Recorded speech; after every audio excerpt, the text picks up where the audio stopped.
Bismillah ar-Rahman ar-Rahim. Mr. Chancellor, distinguished members of the university, my friends, it is a wonderful experience to join you today. And for me, only one day at Oxford rivals this one. And that was the day in 1982 that I entered university and joined this extraordinary community of fellowship and knowledge. And I am especially pleased to receive this honor from the hands of a champion of global dialogue, my very good friend, Chris Patton. But may I say, I see this honor as one for all Jordanians. It is they who inspire me, their achievement, their tenacity, their hard work, and their loyalty to our nation. The responsibility I bear as a Hashemite is dedicated to their future.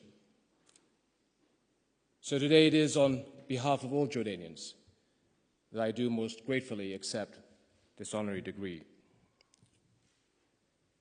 My friends, since 1190, Oxford has been welcoming international students, encouraging the most rigorous inquiry and inspiring innovative thinking. This university is the wellspring of a worldwide community of graduates, men and women energized by its standards of excellence and social responsibility. Scholars and scientists here have revolutionized human understanding and advanced human welfare, not only for your country, but for the world. And it is with a deep respect for these global contributions that I wish to speak today. I wish to speak about the urgent need to understand and act upon the threat facing the Middle East today. I wish to speak about the need to prevent global disaster by preventing regional disaster.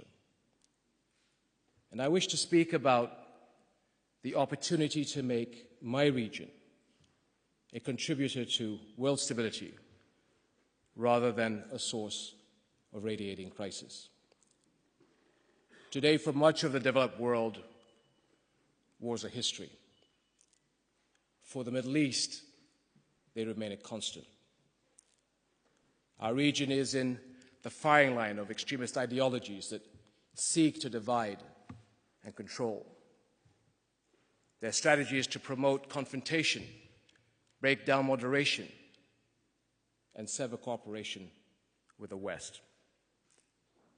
This minority of extremists have driven conflicts that are now increasing at an unprecedented rate. New actors, new military doctrines, and advanced weapons capabilities are transforming the security landscape. Frustration over the Palestinian situation has fueled radicalism. There has been no easing of the public perception that the global system has ignored the Arab and Muslim world. And I don't need to say that for a region as strategic as the Middle East, these trends are a crisis not only for us, but for you. Our regions are deeply intertwined in trade, in the movement of peoples, in security, in ideas. And we have a critical shared interest in how to challenge and how this challenge is met, whether we find the right answers and whether we find them in time. Powerful models are at hand. Our globalizing world has brought opportunity and progress, not just because of economic efficiencies, but because of its expanding partnerships. Here and elsewhere, people are seeing that peaceful engagement, not hostility, is the way to a better future. It is a path that Europe itself has spearheaded through her historic reconciliations and a pioneering regional community. Today, the European community joins 27 countries and 500 million people, with, by the way, at least 6 religions, with Islam as the second largest, all forming a diverse community that cooperates under the rule of law for mutual benefit. It is moderation, not extremism, that opens the way to that future through coexistence, cooperation, and all the benefits they entail. And I believe this path is essential for my region. But to achieve it, we must work together, boldly, effectively, to create the strategic space for peace and progress to grow. The first step must be peace at the core. Justice and statehood, finally, for the Palestinian people. We meet here today, June 4th, that resonates in the ears of every Arab. June 4th, 1967, marks the last day a Palestinian lived free of occupation. The next day, June 5th, began 41 years of whiplashing violence, invasive settlements, a crippled economy, and harsh and multiplying restrictions on life. For Israel, it has been 41 years of incessant conflict.